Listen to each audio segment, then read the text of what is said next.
The city of Jericho is hot and dusty.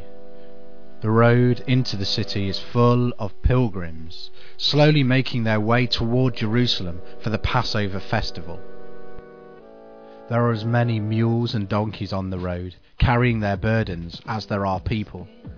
And that means there is dust, and mud, and muck, and shouting. There is jostling and tiredness that, along with the heat, is making people a little bit irritable. As you approach the gates of the city, there are those who, for one reason or another, are not made welcome inside the city gates. The streets are lined with beggars, hopeful that this religious crowd will show some compassion and give them enough money to eat that day. Much of the conversation that's going on is about one man and his followers who are on the road. Jesus of Nazareth, with his disciples and his followers. Jesus is a miracle man with radical teaching.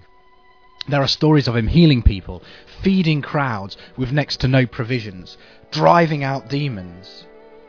But most of the conversation is about his teaching and his storytelling.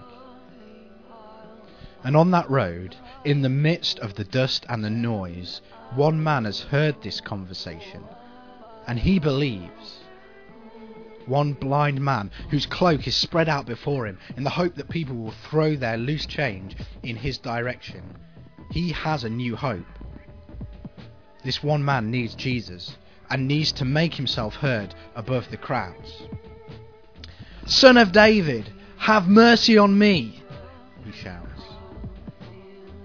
The crowds look over, amused at the beggar trying to distract the pilgrims from reaching their destination.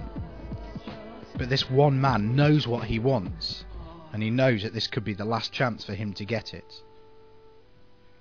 When Jesus calls him over, blind Bartimaeus throws his cloak aside and quickly jumps to his feet. This dramatic act, supposed to show how desperate Bartimaeus is to meet with Jesus, is little more than a comedy stumble. Bartimaeus, in his blindness, is unsure of his footing, and the throwing aside of his cloak has left him in doubt and vulnerable. It is the only possession he has that is worth anything.